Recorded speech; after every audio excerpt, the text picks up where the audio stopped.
साथियों, जब मैं यहाँ खड़ी हूँ तो मुझे कई बार याद आ जाता है वो समय जब 87-88 में आपके बीच आए। 88 में पहला चुनाव लड़ा, कुछ लोगों को याद है, बलदेव जी, ओला सिंह जी। ऐसा समय था, गर्मी पड़ रही थी बहुत ज्यादा भयंकर। उपचुनाव था। मेरे पिताजी के जाने के बाद मुझे कांग्रेस पार्टी ने, राजीव जी ने आपके दरबार में भेजा था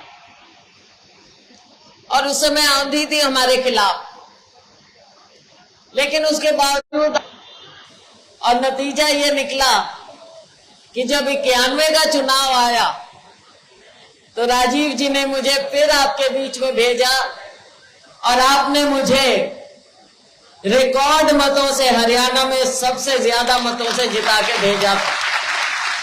कैसे भूल सकते हैं, कैसे भूल सकती हूँ आपका प्यार, आपका आशीर्वाद। पीढ़ी बीत गई है, 3 पीढ़ी, फिर भी आप लोगों का प्यार है। इस बार लोकसभा का चुनाव आया, आप लोगों ने खुद मुझे वापस अंबाला से यहां बुलाया और मैं तो आपके आगे फिर हाथ जोड़कर, सर झुकाकर आपका धन्यवाद करती हूं कि आपने मुझे फिर से इतने ज्यादा बहुमत से जिताया। और जहां इतने ज्यादा बहुमत से जिताया, कालांवाली के लोगों ने तो 43,000 वोटों से जिता के भेजा।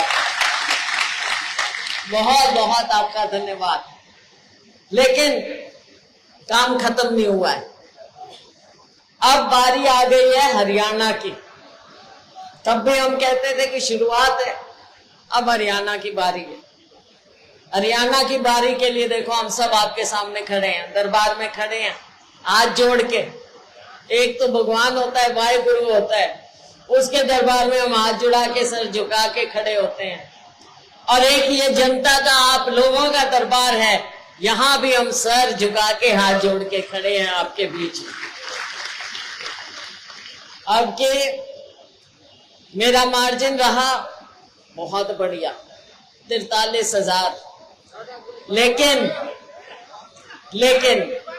अभी मैं सुन रही थी, अब का मार्जिन कितना रहेगा?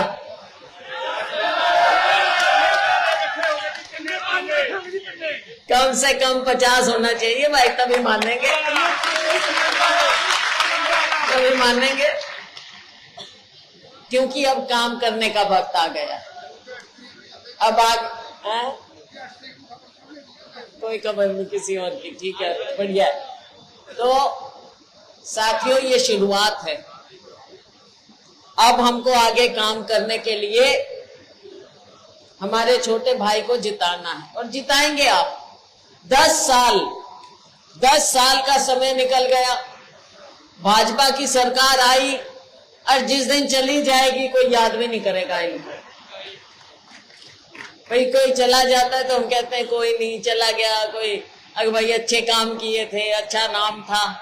लेकिन भाजपा का कोई फातेहा ऐसा भाजपा को कोई याद नहीं करेगा आगे आने वाले टाइम में। सारे के सारे अब रज लिए, आगे भाजपा का नाम नहीं।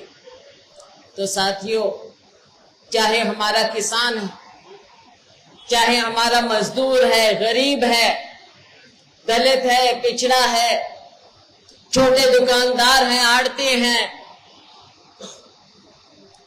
महिला है, मेरा ये बेरोजगार युवा है जो आज के दिन नशे से त्रस्त है, हमारा पूरा इलाका, कर्मचारी हैं, हमारे सरपंच साहिबान हैं, किसी को भी बात करो, किसी की भी बात करेंगे उसकी दुखती रग पे हाथ रखा जाता है। सारे के सारे परेशान हैं, त्रस्त, और इंतजार कर रहे हैं 5 तारीख का। तो साथियों, हम खाली वोट नहीं मांग रहे, अगर भैया आप तंग आ गए और वोट दे दो, नहीं, हमने भी आपके लिए करना है। अभी छोटे भाई ने आपको बातें गिनाई, हमारे भाई सीनियर नेता बाजवा जी ने आपको गारंटियों के बारे में बताया। ये हमारे हरियाणा के एआईसीसी की ओर से इंचार्ज भी हैं, पूरा इलेक्शन का कामकाज देख रहे हैं। तो साथियों, गारंटी जो है, ये गारंटी हम पूरी करेंगे। चाहे 2 लाख रोजगार देने की बात हो, चाहे पेंशन की बात हो, और ये मेरे किसान भाई जिन्होंने इतना लंबा आंदोलन चलाया, जिनको देशद्रोही तक कहा गया, लेकिन आप भी पीछे नहीं हटे। आप पीछे नहीं हटे, हमारा अन्नदाता पीछे नहीं हटा। तो हमारा फर्ज है, हम आपके साथ उस समय भी खड़े रहे, और अब राहुल गांधी जी के आशीर्वाद से आने वाले वक्त में आपको एमएसपी का कानूनी दर्जा भी हम देंगे। साथियों, बातें बहुत सी हैं, चाहे सामाजिक न्याय की बात हो, चाहे महिलाओं को न्याय की बात हो, चाहे युवाओं को न्याय की बात हो, किसान को न्याय की बात हो, छोटे दुकानदार को न्याय की बात हो, हर तरह से समय आएगा। कांग्रेस पार्टी जो कहती है वो करके दिखाती है। जो अपराध बढ़ गया है उस पर काबू पाना है। बहुत सी बातें, हमने सारी बातें आपके दरबार में आपके सामने रखनी है साथी। तो आप सबसे यही गुजारिश है कि आप सभी पहले भी आशीर्वाद दिया और अब भी आशीर्वाद देंगे। ताड़ी तो होगी, ताड़ी तो 2-3 बार बजा दी, हाथ भी तो खड़े करके दिखाओ अब। शाबाश शाबाश, मीडिया वाले देख लो भाई। तो मैं आप सबका दिल की गहराइयों से धन्यवाद करती हूं और आपको विश्वास दिलाती हूं कि अभी मेरा धन्यवाद बचा है, बाकी है। मेरा धन्यवाद अभी बाकी है। गांव-गांव जाना है मुझे। एक बार चुनाव से फारिग हो जाए, सारे काम ठीक हो जाए, तो मैं हर गांव में आके आपका धन्यवाद करूंगी। ये मेरा बकाया है, ठीक है। बहुत बहुत धन्यवाद। जय हिंद।